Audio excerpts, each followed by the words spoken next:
रुद्रप्रताप साहेब उगे ना काय बी खोटाडे आरोप करू नका माझ्यावर. नसले तसले करलं का लय अडपट माणूस आहे मी. माझा काय संबंध आहे का तेव्हा हिच्याशी? काय बी बोलायला लागले हो तुम्ही. ओ विजय साहेब सांगा की यांना काय बी बोलतात आमच्याशी. हो साहेब, तुमच्या या असल्या खोट्या स्पष्टीकरणाची ना मला गरज नाहीये. एक गोष्ट कान उघडे ठेवून नीट ऐकायची. ही केस मीच सांभाळणार, ती मीच सॉल्व्ह करणार आणि शेवटपर्यंत पाठपुरावा सुद्धा मीच करणार.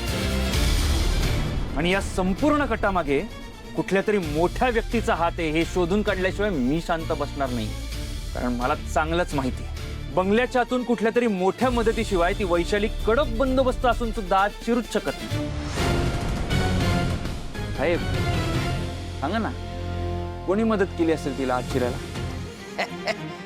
मस्त काय ठाऊ आता. हा काय लावले त्या ईश्वंभरचं कौतिक हो मगादरनं.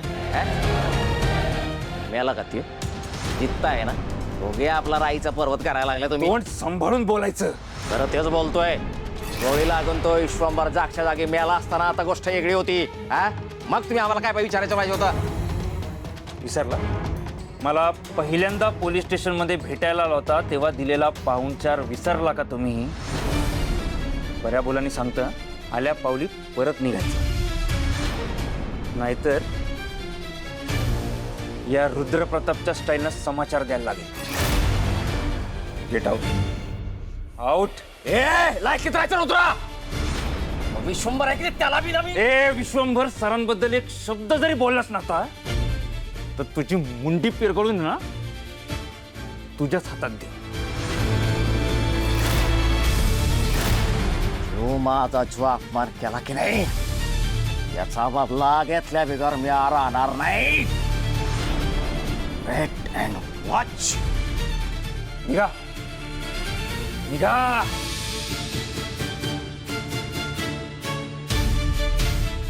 विशाल हो सर. आत्ताच्या आत्ता त्या वैशालीकडे जायचं. या गाडगे पाटीलचा जो जळफळाट झालाय ना ते बघून 100% या प्रकरणाची पाळंमुळं खोलवर गेली. आता त्या वैशालीचं तोंड मी उघडणारच.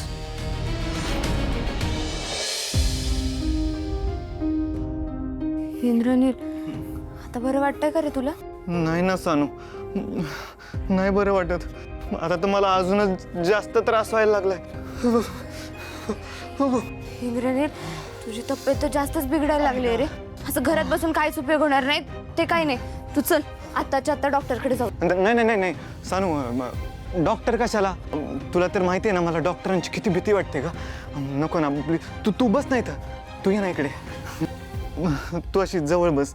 मला तू जीव मिळाली ना मग मला बरं वाटेल सानू. ये ना जवळ. लय थंडी वाजते सानू. मला खरं सांग, माझ्याशी मुद्दाम खोटं बोलून मला इथं भेटायला बोलवलंय ना? हे सगळं नाटक करतोयस ना? मी का खोटं बोलू ग? मी तुझा विश्वास नाही तुझा माझ्यावर. माझ्या डोळ्यात बघून खरं बोल. सानू अगं मी इंद्रनील, आपण एकदा अज्ञानात मोठी चूक करता करता राहिलो. मला परत ती चूक नाही करायची. मला माझ्या घरच्यांची, आई अण्णांची आबरूची धुळीत नाही मिळवायची. सानू अगं तू माझ्यावर विश्वास ठेव ना. मी खरंच तुझी शपथ काहीच चुकीचं होऊ देणार नाही. आणि तू बी मनात चुकीचा विचार नको आणू. सानू, आपलं एकमेकांवर जीवापाड प्रेम आहे ना, आणि आपण लग्न बी करणार आहोत. मग काय प्रॉब्लेम आहे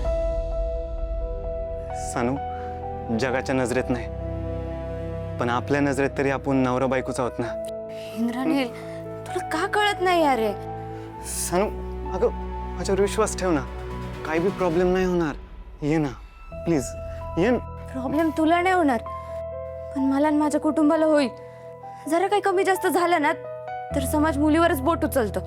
प्लीज सानू, माझ्यावर विश्वास ठेव. तुला माहिती आहे ना माझं तुझ्यावर किती प्रेम आहे. मग आता नको ना कसला बी विचार करू. ये ना जवळ.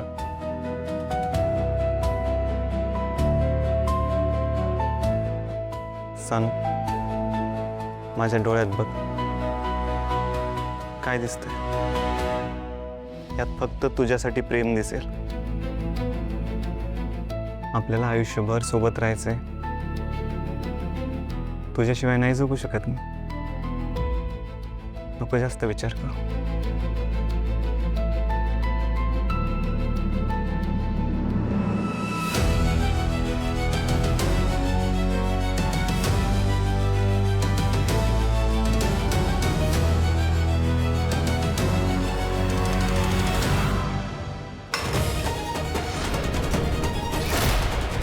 अरे देवा, हे काय झालं? आई अंबाबाई, आता अजून कोणतं संकट वाढवून ठेवलंयस ग?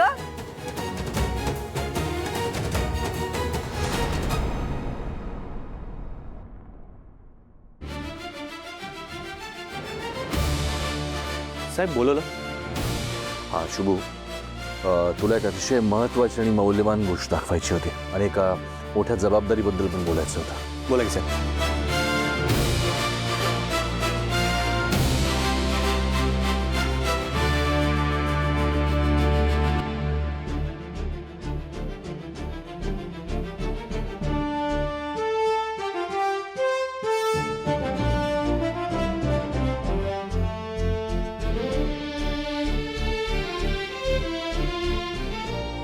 साहेब, ह्यो हाराचा सेट आपल्या पार्टीतर्फे महालक्ष्मीच्या मंदिरामध्ये द्यायचा आहे. कसं आहे?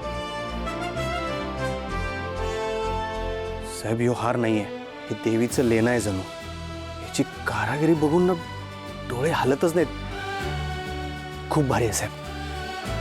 साहेब, देवीला कधी अर्पण करायचं आहे? आपल्या दिल्लीच्या प्रमुख नेत्यांची वेळ मिळाली ना की आपण हा सोहळा उरकूया, हे पवित्र कार्य करून घेऊया. पण तोपर्यंत हा हार सुरक्षित राहणं जास्त महत्त्वाचं आहे. हो साहेब. शुभू, हा हार आत्ताच्या आत्ता ना तिजोरीमध्ये सुरक्षित ठेवून द्या. मी हार तिजोरीत ठेवू? काय अडचण आहे? नाही साहेब, अडचण अशी काही नाही आहे, पण साहेब एवढा महागडा हार तुम्ही माझ्यासारख्या साध्या माणसाकडे सोपवा लागलाय. यो हार हरवला तर माझ्या पिढ्यानपिढ्या बर्बाद होतील साहेब. शुभू, या घरात आणि माझ्या आयुष्यात माझा सगळ्यात जास्त कोणावरती विश्वास असेल ना तर तू आहेस. तुझी प्रामाणिकता ना या संपत्तीपेक्षा फार मोठी आहे. ठीक आहे, चल.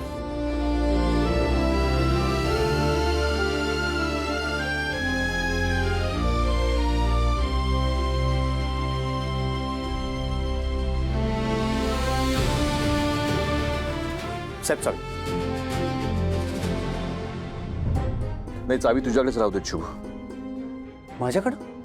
काय आहे, या हाराबद्दल विरोधी पक्षाच्या लोकांना आणि आपल्या शत्रूंना नक्कीच समजलं असणार. आणि आत्ताच्या या राजकीय वातावरणातनं मला कुठल्याही प्रकारचा तमाशा नको आहे, शिवाय चोरीचा धोकाही नको आहे. आणि ही चावी माझ्यापेक्षा तुझ्याकडे जास्त सुरक्षित राहू शकते ना याची खात्री आहे मला. जोपर्यंत माझ्या जीवात जीव आहे ना तोपर्यंत या चावीला आणि त्या हाराला कुणी बी हात नाही लावू शकत.